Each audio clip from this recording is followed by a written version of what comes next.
CH6 युग की जुनूनियत और उसे मेरा ही होना है। युग की जुनूनियत और उसे मेरा ही होना है।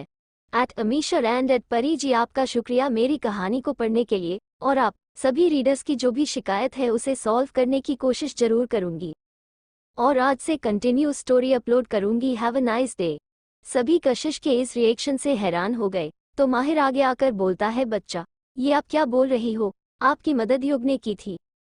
अपने भाई की आवाज सुन कशिश युग से अलग होती है और फिर चहकते हुए कहती है, हाँ बिरजी, मैंने जब इनसे हेल्प मांगी इन्होंने कर दिया। Thank you handsome angel smile with a hello. आपने मेरी मदद की थी, कशिश चहकते हुए बोली और फिर घर से बाहर चली गई। उसके साथ आरुषि भी बाहर आ गई। अब अंदर सभी बड़े और माहिर सिर्फ युग को देख रहे थे। वही युग बिना किसी की परवाह किए कशिश को जाते हुए देख रहा था। वो बिना एक्सप्रेशन के साथ अंदर चला जाता है। किसी को समझ नहीं आता आखिर युग ने कशिश की बात मानी कैसे, क्योंकि वो तो अपने मन का मालिक है। फिर सबने अपने ख्याला झटके और अपने अपने काम करने लगे। लेकिन ये बात माहिर को खटक चुकी थी। वो युग के पीछे उसके कमरे में जाता है। इस वक्त युग एक तक खिड़की से बाहर देख रहा था। तभी माहिर अंदर आता है और दरवाजा बंद करके युग के पास आकर बोलता है, ये क्या था युग, तुम काशी को इस तरह क्यों देख रहे थे? तुझे क्या लगता है माहिर, तू मेरे साथ तब से है जब से मैंने अपने मकसद के लिए जीना शुरू किया था। तुम मेरे हमराजी दोस्त हो तो क्या मेरी नज़रों को समझ नहीं पाए? समझ आया है, तभी पूछ रहा हूँ, आखिर काशी ही क्यों? तेरी शादी होने वाली अरु से, तो वो क्यों नहीं? माहिर ने परेशान होते हुए कहा। पहली बात, मेरी शादी होगी, जरूर होगी, पर आराध्या से नहीं, मेरी काशू से। तुझे मैं मेरी जुनून की कसम खाकर कह रहा हूँ, मैं कुछ नहीं करूंगा, पर तब भी मेरी शादी मेरी काशू से ही होगी, युग ने जुनूनियत के साथ कहा।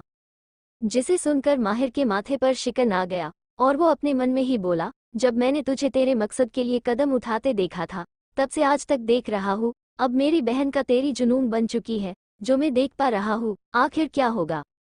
उसने अपने ख्याल को अपने मन में ही रहने दिया और युग से कहा, ठीक है मैं चलता हूँ, कल तेरी रिंग सेरेमनी है। इतना बोलकर वो चला गया। वही युग ने बाकी घर वालों को डिनर के लिए मना कर दिया और अपने मकसद के लिए रूम में बैठकर काम करने लगा।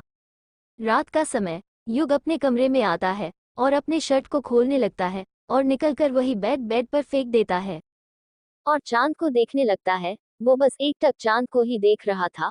अचानक उसने अपनी मदहोशी में कहा, तुमने मुझे अपना जुनून लगवा दिया बच्ची। अब तक ये माफिया किंग क्राउन की दुनिया ने उसके मकसद के लिए जुनून देखा था, अब मेरी मोहब्बत के लिए जुनून देखने की बारी है, मेरी जान। उसने ये सब इतनी मदहोशी से कहा था कि अगर कोई ये आवाज सुन लेता तो उसके रोंगटे खड़ी हो जाती। वो बस लगातार कशिश के बारे में सोच रहा था और अपने बिसेपा और सीने पर अपना हाथ रगड़ रहा था। उफ, ये आग, क्या करूँ इसका काशू, तुमने तो मुझे पहली नज़र में ही अपना कायल कर दिया, युग ने एक तक चांद को देखते हुए कहा।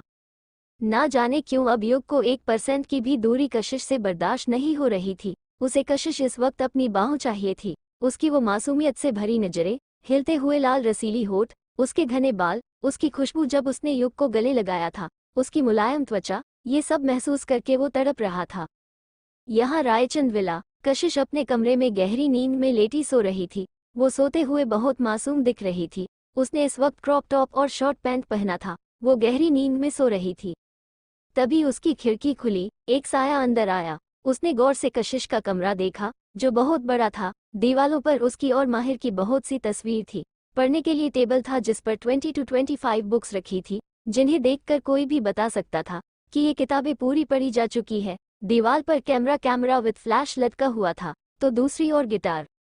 अब उस आदमी की नज़र कशिश पर गई तो मानो ठहर सी गई और वो उस ओर बढ़ गया। इस वक्त उस शख्स की आंखों में जुनून देखा जा सकता था जो कशिश के लिए था।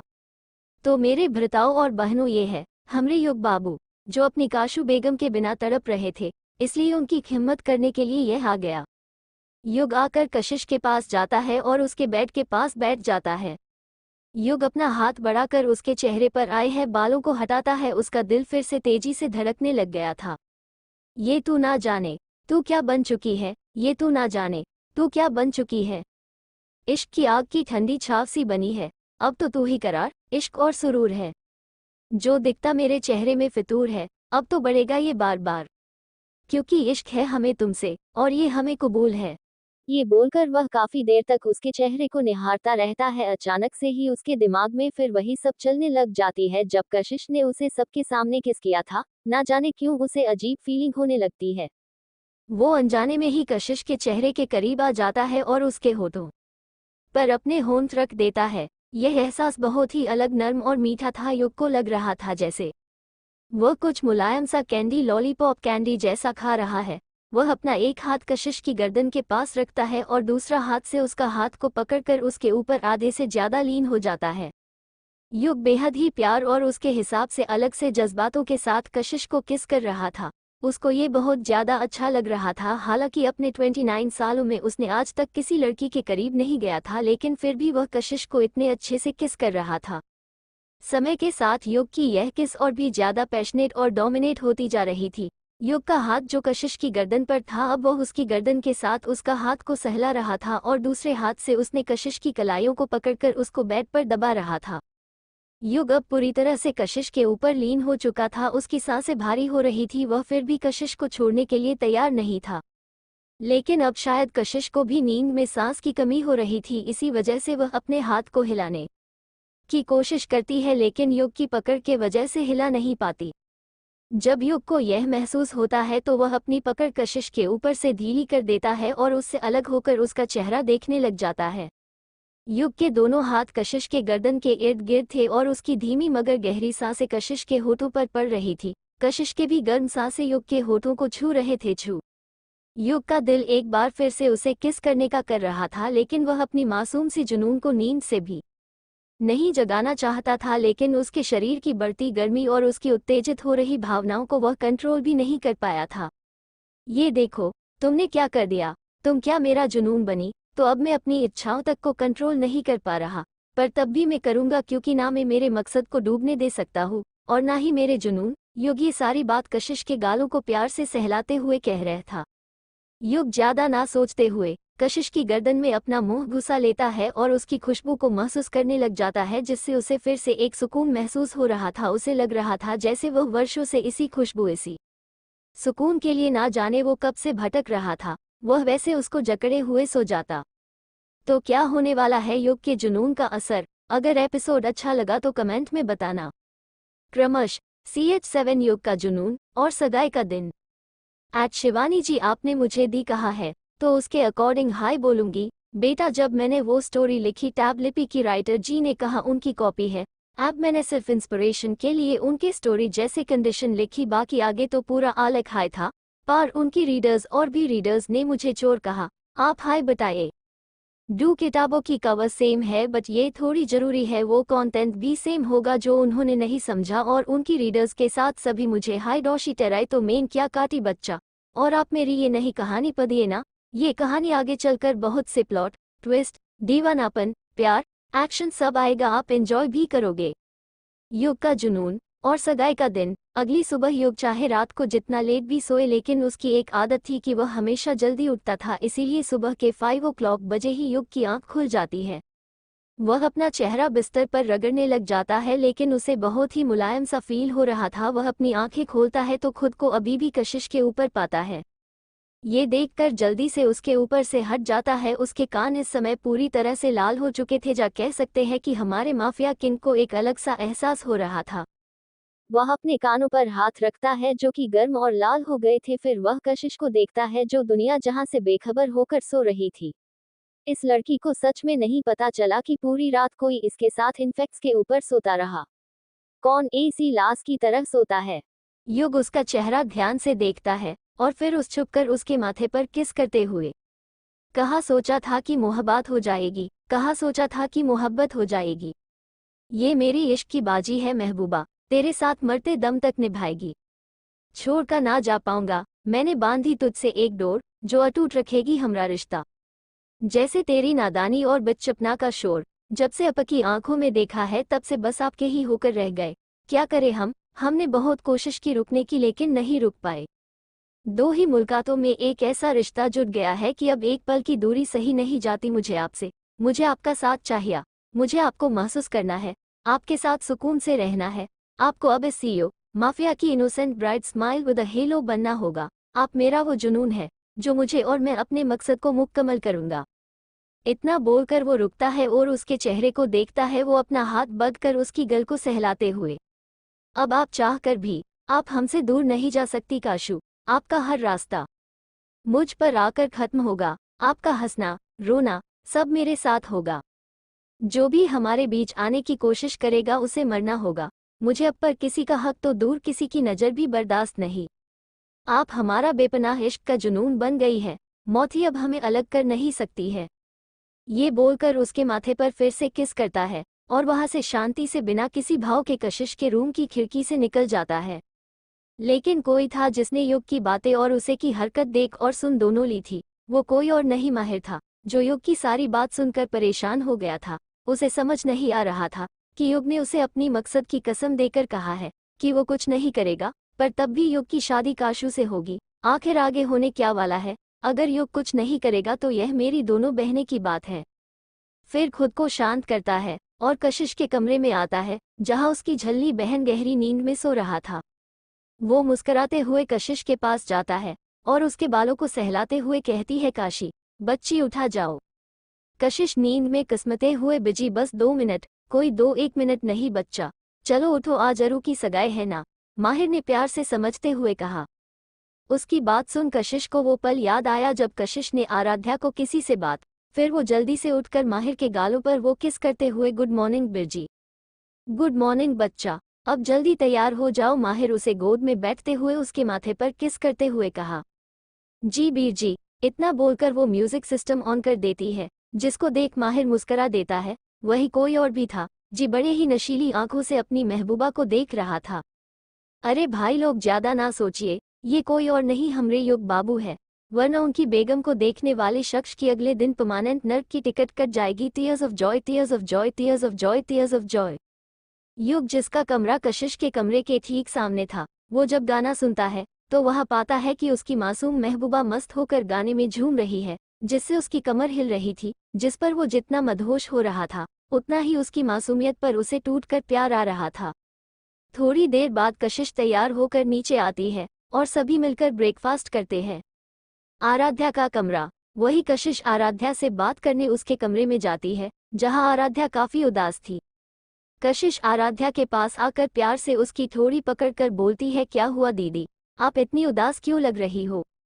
कशिश की बात सुन आराध्या झेप जाती है। झेप मिटाने के लिए अरू प्यार से कहती, ऐसा कुछ नहीं है बच्चा। दीदी, एक बात पूछूं आपसे? कशिश ने थोड़ा हकलाते हुए कहा। हाँ बच्चा, तुझे मुझसे पूछने की कोई जरूरत नहीं है, आराध्या ने प्यार से कहा। दी, क्या आप हैंडसम एंजल से शादी अपनी मन से ही कर रही हो ना? उसकी बात सुन आराध्या हड़बड़ा जाती है, फिर खुद को संभालते हुए, हाँ बच्चा, और अब तू जा, तुझे अभी ऑर्फेंज भी जाना है और रात को सगाई भी है ना। आराध्या की बात सुन कशिश को विश्वास तो नहीं होता, पर तब भी वो उसके कहने पर चली जाती है। वही उसके जाने के बाद आराध्या तकिए में मुंह छुपाए रोने लगती है। आज का दिन ऐसे ही चला जाता है। रात के समय, रात को युग के आने की खुशी और उसकी सगाई के लिए सबने अपने खास गेस्ट बुलाए थे। वही पूरा ओबरॉय मैंशन और रायचंद मैंशन दोनों बड़ा ही सुंदर सजाएगा था। सारा काम आरुषि और कशिश ने मिलकर किया था। दोनों ही घर में balloon, fairy lights, revolving light candle, झूमर, रंगोली, लाइट, सभी वेजिटेरियन और स्वदेश खाना, शरबत, नाच गाना सब इंतजाम किया गया था। तो अब इस पार्टी में क्या होने वाला है और आराध्य क्यों है इतना दुखी? कैसे होगी कशिश और युग की शादी, जानने के लिए पढ़ते रहिए सो माफिया की innocent bride and female semicolon. मेरे साथ CH8 कशिश गिरी युग की बाहों में। कशिश गिरी युग की बाहों में। फ्लावर पेटल नजर एम्यूलेट, फ्लावर पेटल नजर एम्यूलेट, फ्लावर पेटल नजर एम्यूलेट, फ्लावर पेटल नजर एम्यूलेट, फ्लावर पेटल नजर एम्यूलेट, फ्लावर पेटल नजर एम्यूलेट, फ्लावर पेटल नजर एम्यूलेट, फ्लावर पेटल नजर एम्यूलेट, फ्लावर पेटल नजर एम्यूलेट, फ्लावर पेटल नजर एम्यूलेट, फ्लावर पेटल नजर एम्यूलेट, फ्लावर पेटल नजर एम्यूलेट। एट शिवानी बच्चा, आपका बेहद शुक्रिया कि आपने हेम समझा और हम इसके लिए आपका ताहे दिल से आभारी है। और आप मेरी पुरानी स्टोरी अनडिजायरेबल वेडिंग पद डे ही हो और आप ये भी पद हो। और thanks, thumbs up, slightly smiling face for always with me smiling face. And at गुडे जी, आपका शुक्रिया मेरी नई कहानी को पसंद करने के लिए। एंड एट परी जी, आप हमरे इस कहानी के साथ पहले दिन से हैं उसका भी बेदिल से शुक्रिया। Flower petal nazar amulet, flower petal nazar amulet, flower petal nazar amulet, flower petal nazar amulet, flower petal nazar amulet, flower petal nazar amulet, flower petal nazar amulet, flower petal nazar amulet, flower petal nazar amulet, flower petal nazar amulet, flower petal nazar amulet, flower petal nazar emulate. और क्या आपसे एक सवाल पूछूं, अगर कल से direct मी शादी का दिन ले यूं तो ठीक रहेगा कि नहीं?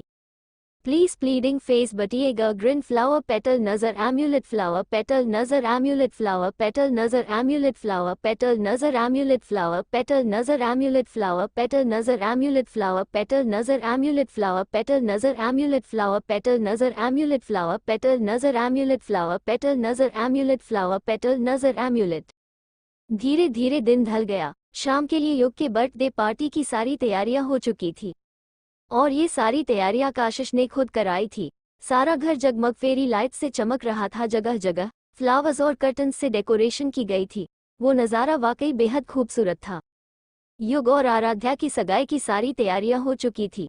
पूरा घर जगमगा रहा था, हर तरफ खुशियां थी, सिर्फ आराध्या को छोड़कर। ना जाने उसके मन में क्या था जो वो ना तो किसी को बता पा रही थी और ना ही जाता पा रही थी। वही कशिश के मन से अभी भी ये बात नहीं गई थी कि शायद आराध्या ये शादी नहीं करना चाहती। लेकिन तब भी उसने आराध्या से पूछा, तब भी उसका जवाब नहीं मिला, इसलिए उसने अब इस बात को रहने दिया। धीरे धीरे मेहमान भी आने शुरू हो गए। रितेश जी और निर्मला जी सारे मेहमानों को अटेंड कर रहे थे। सारिका जी भी उनके साथ ही थी। और हमारे त्रिश जी, वो तो भाई लड़कियों की जान थे। गाइस, इनसे मिले अपने भाई युग के छोटे भाई त्रिश ओबरॉय। इन भाइयों में एकदम राम लक्ष्मण थे। उसके इर्द गिर्द सारी लड़कियां तितलियों की तरह मंडरा रही थी, मानो वो एक फूल हो, हर तितली उस फूल के पास जाना चाहती हो। और आज तो वो लग भी बड़ा डैशिंग रहा था। Black T shirt with blue jeans और वाइट ब्लेजर, सुंदर बूट्स, त्रिशूल का कड़ा। सभी लड़कियां उसके आसपास मिमिया रही थी, पर हमारे त्रिश बाबू एकदम छोटे बच्चे बनकर माहिर आरुषि और परिवार वाले के साथ मस्ती कर रहे थे। वही युग भी आ जाता है। आज जितने भी लड़कियां युग को देखती वो तो मानो बावली सी हो जाती। आज युग बहुत हैंडसम लग रहा था। मैरून कलर 3 पीस सूट, बालों को सेट किया हुआ, एक हाथ में घड़ी तो दूसरे में महादेव का रुद्राक्ष। दिखने में हमारे युग बाबू कहते हैं ना कतई जहर लग रहे थे। Hot face, rolling on the floor, laughing, rolling on the floor, laughing, rolling on the floor, laughing, rolling on the floor, laughing. लेकिन ये हमारे माफिया बॉस अपनी महबूबा यानी कि कशिश को ढूंढ रहे थे। वही ये बात माहिर अच्छे से समझ रहा था और उसे ये प्रॉब्लम भी हो रही थी। उसे समझ नहीं आ रहा था कि उसकी बहनों का फ्यूचर आखिर क्या है। एक तरफ युग ने इतना डांट कर कहा है कि ये तो फिक्स है, युग की शादी उसकी लाडली और प्यारी सी बहन काशु से ही होगी, तो फिर उसकी दूसरी बहन आराध्या का क्या होगा। वो ये सब चीज सोच ही रहा था कि रितेश जी ने कहा, बेटा जाकर अरु को बुलवा लाओ। जी ताऊ जी, इतना कहकर वो चला जाता है और आराध्या को बुलवाता है। आराध्या को उसकी सहेली उसे नीचे लाती है, जिसने इस वक्त ब्लू कलर का हैवी लहंगा पहना था, जिसका एम्ब्रॉयडरी स्पेशल वायलाइट गोल्ड और मिरर वर्क के साथ बना था। पर उसके चेहरे पर उदासी थी, ना कि खुशी, और उसको जैसे किसी चीज से फर्क पड़ रहा था। सभी लोग हॉल में आ गए थे। युग और आराध्या स्टेज पर एक सोफा पर बैठे थे, जहां युग के चेहरे पर कोई भाव नहीं था और उसका कोल्ड ऑरा सभी को डरा रहा था। और आराध्या शांत और उदास भाव से वहां बैठी सभी को देख रही थी और कोई भी उन दोनों को बधाई और गिफ्ट देने आता तब भी किसी से बात नहीं कर रही थी। घर के कुछ लोग को आध्या का व्यवहार अच्छा नहीं लग रहा था, पर कोई भी कुछ नहीं कह रहा था। अब पंडित जी वहां आ गए और उन्होंने पहले युग और आराध्या की टीका किया और कुछ मंत्रों के बाद उन्होंने कहा कि अब इन्हें उड़ती दी जाए। उनके ऐसा कहना था कि वहां एक आवाज गूंजी जो कि कशिश की थी। जब युग ने उस ओर देखा तो उसकी सांसें थम गई, क्योंकि इस वक्त कशिश ने ब्लैक कलर की रोज hibiscus flower print maroon border की साड़ी पहनी थी, बालों का जुड़ा और उस पर गुलाब का फूल, हाथों में मैरून कलर का बैंगल्स, ब्लैक सैंडल पहना था। उसके हाथों में थाली गुलाबों से सजी थी जिसमें 2 ऊँटती रखी थी। वो वहां आकर बोली, ये लीजिए पंडित जी उनघटिया रिंग रिंग।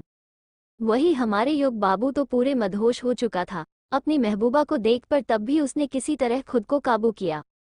दोनों उनघटिया रिंग रिंग पहनने वाले थे कि तभी वहां लाइट बंद हो गई। तभी उस अंधेरे के आड़ में कुछ हुआ जो किसी को नहीं समझा। तब तक त्रिश और माहिर ने लाइट वापस ला दी। जब सबने देखा तो पाया आराध्या और युग ने रिंग पहन ली थी। तभी कशिश ने माइक लिया और कहा, तो मेहरबान कद्रदान सेहबान, आप सबका स्वागत है मेरी दीदी और हैंडसम एंजल की सगाई पर आने के लिए। शुक्रिया आप सभी का। तो मेरी जान से प्यारी दी की सगाई पर मेरी तरफ से एक डांस पेश है। इतना कहकर लाइट डीम ही गया और उसका अट्रैक्शन कशिश पर आ गया। Dance dance everybody getting hotter in the party. Come on start feeling dance dance everybody X2। भांगरे दी क्वीन मेन टैन कुड़ी सो हसीन मेन टैन। मेरी है गजाब गाल बाट फिगर हैग जी हिंट मेरा। तुमका एक्सलेंट मेरा ग्रूवी हो जा मेरे साथ X2। कशिश सबके बीच आकर नाचने लगती है और उसी के साथ लाइट वापस आ जाती है, जिसके बाद सभी लड़कियां उसके साथ नाचने लगती है। अपनी महबूबा को ऐसे देखकर युग की धड़कने बनी लगती है। नाचेंज सारी रात सोनियो वे, नाचेंज सारी रात सोनियो वे, कर लो थोड़ा सा प्यार सोनियो वे, कर लो थोड़ा सा प्यार X2। दारू भर लो मुगौन में, परतियों में, पबन में, बीट बजे जब मीटन की सब झूम उठेंगे क्लबों में X2। फिर कशिश के साथ डांस करने के लिए माहिर और ट्रिश भी आ जाते हैं। सभी जम के नाचने लगते हैं। कूडी ए टू फाइन ए फ्लैट डेडे मुझे लाइन मेन टेरा नाल जछड़ा बड़ा। बजदा है बैंड टू डेडे मुझे हैंड फ्लो पे मेन कब से खड़ा। नाजिड वेरी मच करी मुझको ना टच करी, कर ल कंट्रोल जज्बात। फिर भी जो ना माने दिल काटा जे तुझको किल। थाम ल तू आके मेरा हाथ, नाचेंज सारी रात सोनियो वे, नाचेंज सारी रात सोनियो वे, कर लो थोड़ा सा प्यार सोनियो वे, कर लो थोड़ा सा प्यार। और एंड में जब कशिश एक पोजे के साथ रुकती है पर बैलेंस बिगड़ने से वो गिरती कि उससे पहले ही युग ने उसे अपने बहुआ में उठा लेता है। युग जहां अपनी काशू में खोया था तो वही कशिश ने डर से आंखें बंद कर ली थी। जब सबने उन्हें देखा तो कशिश को देखने पहुंचे। जब कशिश को चोट न लगने का एहसास हुआ तो उसने आंखें खोली। उसकी आंखें सीधा युग से टकरा गई। उसने धीमे स्वर में कहा, शुक्रिया हैंडसम एंजल। कोई नहीं, अब तुम ठीक हो लिटिल गर्ल, युग ने बिना किसी भाव से कहा। जी। उसकी बात सुन युग ने उसे आहिस्ते से जमीन पर खड़ा किया। वही दो लोग थे जो युग और कशिश को ध्यान से देख रहे थे। वो कोई और नहीं युग के दादाजी और माहिर थे, जिन्हें इस वक्त युग की आंखों में कशिश के लिए एक पागलपन दिख रहा था जो बाकी सबको समझ नहीं आ रहा था। उसके बाद सगाई का समारोह संपन्न हुआ और सभी अपने घरों में चले गए। जहां कशिश और बाकी सब सो रहे थे वही युग एकटक अपनी महबूबा को देख रहा था, जिसके कमरे में वो आज रात फिर घुसा था। तो क्या होने वाला है शादी में, युग का पागलपन में क्या होगा और अंधेरे में क्या हुआ, जानने के लिए पढ़ते रहिए मेरी कहानी। सो माफिया की innocent bride and female semicolon CH9 Aaradhya की सच्चाई।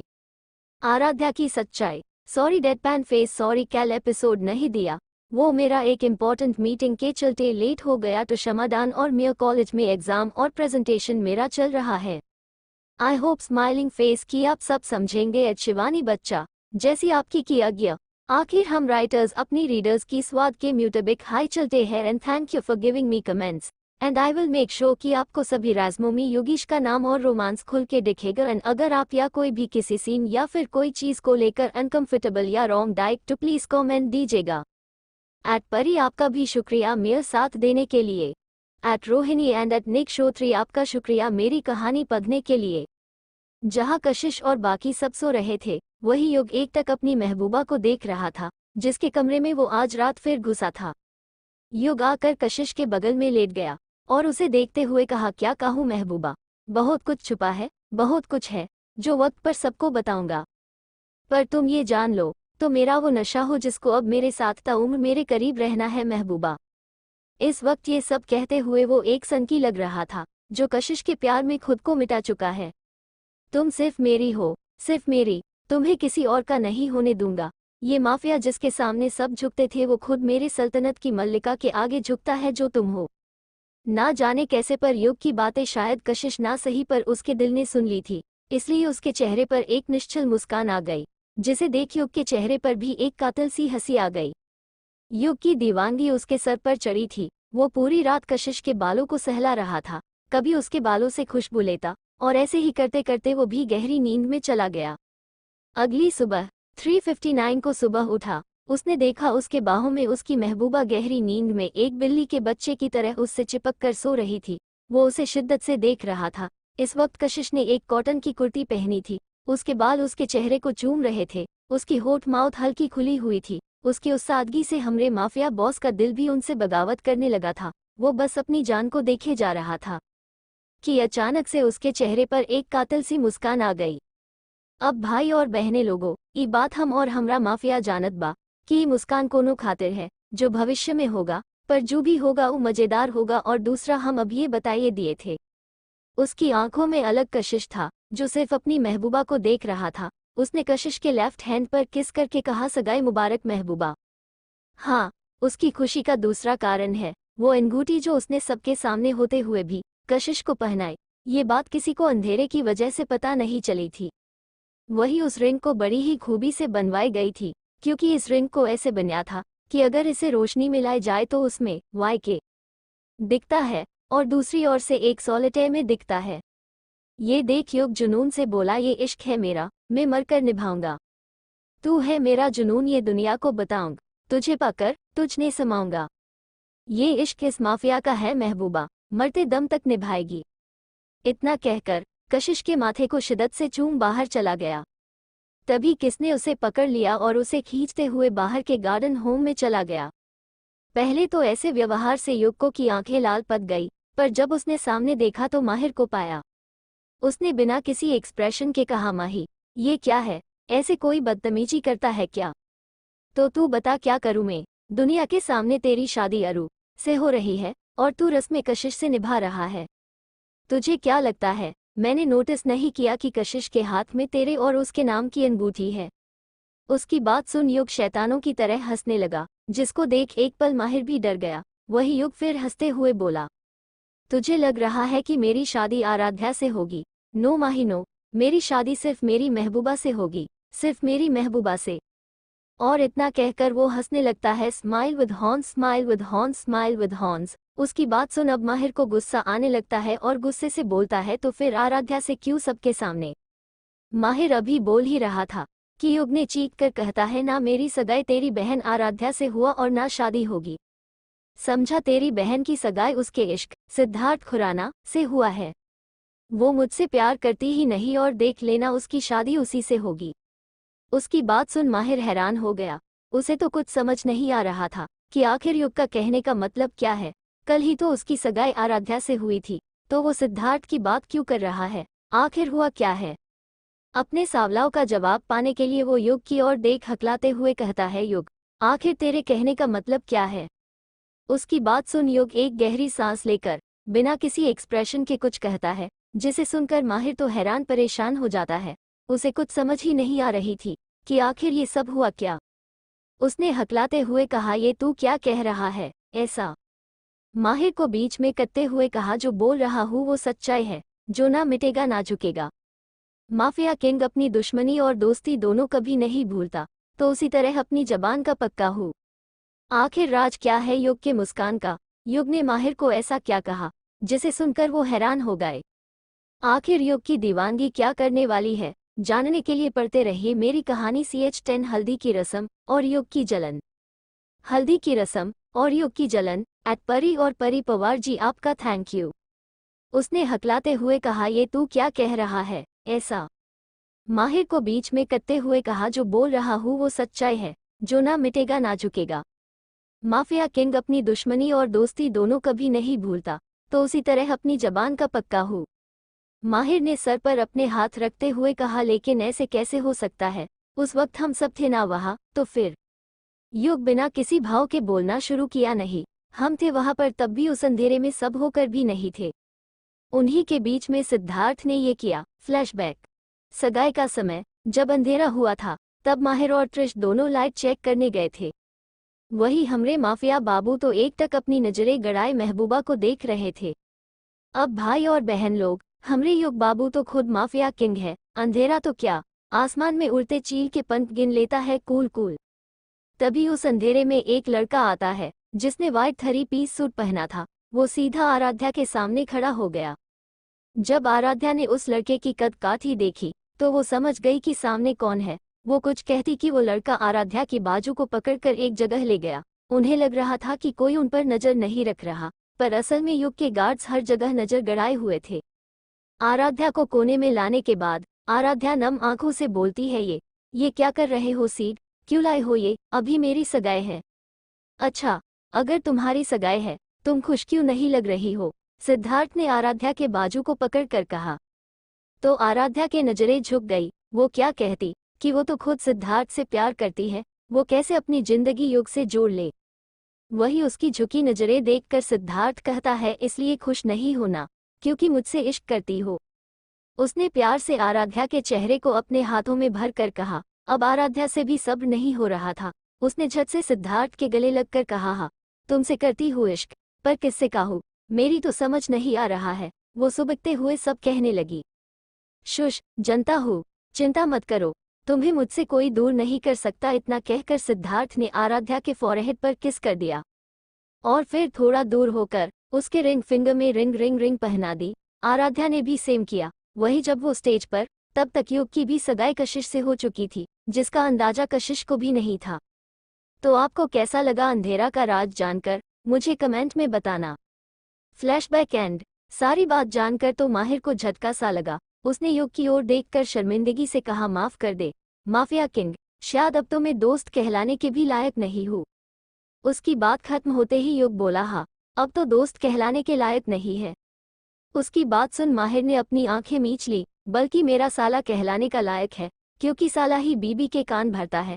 पर ध्यान रहे कि मेरी महबूबा को मेरे खिलाफ भड़काया तो तू कहीं का नहीं रहेगा। उसकी बात सुन माहिर ने झट से गले लगाकर, कभी नहीं करूंगा, आई स्वेयर। फिर उससे अलग होकर, पर तुझे अरु को बारे में पता कैसे चला? उसकी बात सुन युग ने बस एक डेविल स्माइल दे दी और वहां से अपने घर चला गया। और वही माहिर समझ गया कि उसका क्या मतलब है। वो घर में चला गया। सुबह के 10:30 बजे। आज हल्दी की रस्म थी। आज की हल्दी की रस्म में सभी को पीला रंग के ही कपड़े पहनना था। हल्दी के लिए बहुत प्यारा सा मंडप पहले ही सजा के रखा था, जहाँ युग और आराध्या को हल्दी लगनी थी। पूरा इंतजाम बगीचे में करके रखा गया था। सभी जगह फूलों से महकाई गई थी। हल्दी सभी मिलकर कूट रहे थे। धीरे धीरे करके मेहमान भी आने लगे। कुछ देर बाद पंडित जी आए और उन्होंने दोनों हल्दी को लेकर मठ की कुल देवी के सामने प्रस्तुत किया और पूजा करके कुछ मंत्र बोलकर वो बोल श्रावणी जी को देकर बोलते हैं, बेटा ये हल्दी अब माँ अम्बे के चरणों के जल से मिल चुकी है। इसमें माँ अम्बे का आशीर्वाद है। ये हल्दी जिस पर लग गई, समझो उन्हें स्वयं माँ अम्बे का वरदान रहेगा। अभी हम आरती करने जा रहे हैं, तो उसके बाद ही आप ये हल्दी लेकर जाना। उनकी बात सुन श्रावणी जी बोली, जैसी आपकी आज्ञा। इतना बोल सब मंदिर के मुख्य कक्ष में चले जाते हैं और हल्दी वही देवी की चरणों में रखकर पहले गणेश आराधना करते हैं, फिर देवी की आरती करती है। का त्वम शुभ करे सुख दुख हस्ते आघूर्णितम भवजल प्रबलों में भंग गया शांतिन विधा तुम्हें की बहुधा विभग्नाम मतः प्रयत्न परमासी सदैव विश्वेवन संपादयत्यविरत्व विरामृताया वैस्थिता कृत्फलत्वकृत्स्य नेत्री समे भवत्व निदिन वरदा भवानी जानाम्यः ध्रुवमिदं धृतकर्म पाशातु को वा धर्मः किंकृत क्वः कपाललेखः किवा दृष्टफल में हौस्ती ही या विना भोः इच्छा पाशर नियमिता नियमा स्वतंत्र यस्या नेत्री भवती सा शरण ममाद्यात्री संतानयन्ती जल्दी जनिमृत्युजालम संभाव्यन्त्य विकृत विकृत विभग्नम यस्या विभूते इहामित शक्तिपाला नाश्रित्य तान वद कुट शरण व्रजामः 4 मित्रे रिपोत्वविश तव पद्मनेत्रम स्वस्थे दोस्थे त्ववित्थन तव हस्तपात मृत्युच्छाया तव दया त्वमृंच मातः मा मुंचन्तु परमेशुभृष्टिस्ते 5 क्वम्बा सर्वा क्व गन्नम मम हीन बुद्धे धतु दुर्भयामिव मतिजगिदिकधात्रीम श्रीसंचिन्त्यम सुचरन्मभयप्रतिष्ठम सेवासारभिनूतन शरण प्रपदे 6 या मामा जन्म विनयत्यति दुहक मार्गय आसम सिद्धेस विलितर ललितर विलासै या मे बुद्धिन सुविदधे सततम धरण्यम सांबा सर्वा मम गते सफले फलेवा 7। और फिर श्रावणी जी चली जाती है। वही रायचंद पैलेस। सब तैयारी हो चुकी थी। हल्दी के लिए युग और आराध्या को बुलवा लिया गया था। युग ने सिर्फ आज धोती पहनी थी और ऊपर रुद्राक्ष की माला और गमछा। वो आकर पाटला पे बैठ गया। फिर सभी आराध्या को लेने चले गए। पायल की छन छन की आवाज सुन अचानक युग की आंखें बंद पड़ गई, क्योंकि आराध्या के साथ कशिश भी आ रही थी। उसने आज पीली रंग की गोते की साड़ी पहनी थी। आंखें में काजल, माथे पर बिंदी, फूलों की गहने, आंखों में काजल जो उसकी सादगी में चार चार लगा रहे थे। वही आराध्या भी बड़ी सुंदर लग रही थी। उसने येलो व्हाइट मिक्स लहंगा पहना था। आंखें में काजल, माथे पर बिंदी, फूलों की गहने, आंखों में काजल जो उसकी सादगी में चार चार लगा रहे थे। लेकिन हमारे माफिया बाबू तो बस अपनी महबूबा के छन छन सुन रहे थे। वही सिद्धार्थ भी वहां आया था और उसने जब आराध्या को देखा तो उसकी सांसें ही थम गई। क्योंकि हमरे तीसरे हीरो के लिए उनकी मैडम सबसे सुंदर थी। वही दूर खड़ा माहिर सब देख रहा था। उसे थोड़ा भविष्य की चिंता थी, पर अपनी बहनों को सही हाथ में देने के लिए खुश भी था। वही उसे कोई अपनी प्यार, इज्जत और हसरत भरी निगाहों से देख रहा था। कशिश ने आराध्या को लाकर युग के बगल में बैठा दिया। अब सब धीरे धीरे वहां मौजूद हो रहे थे। वही कशिश के पास आकर एक लड़का उसकी आंखों पर हाथ रख देता है, जिस पर कशिश कहती है, अरे मोटू, तू ये सब करता ही क्यों है जब तुझे पता है कि मैं तुझे पहचान जाती हूँ। जिस पर वो लड़का हाथ हटाते हुए कहता है, ए पतलू, मुझे मोटा बोल रही है, पहले खुद को तो देख ले, अब मैं वो मोटू नहीं रहा। ये सुनकर कशिश कहती है, गलतफहमी है तेरी कि तू पतला हो गया है। ये बोल वो हंसने लगती है। वही वो लड़का, जो और कोई नहीं उसका दोस्त कार्तिक ही था, वो भी कशिश से साथ में ही हंसने लगता है। जहां सभी उनको देखकर मुस्करा रहे थे, तो दूसरी तरफ हमारे युग बाबू की जलन से चूल मची हुई थी, टीयर्स ऑफ जॉय। उसकी महबूबा को कोई ऐसे हाथ लगा कैसे रहा है, ये देखकर तो उसकी आंखें लाल हो रही थी और उसके दिल में आग लग रही थी। जहां उसके गार्ड्स ये सब देख डर रहे थे, वही माहिर को उसकी हालत देख हंसी आ रही था। आखिर कौन है ये लड़का जिनसे हमरे माफिया बॉस जल रहे हैं? आखिर कौन है माहिर का दीवाना? अब युग की जलन का क्या होगा? जानने के लिए पढ़ते रहिए मेरी कहानी सो माफिया की innocent bride and female semicolon क्रमश।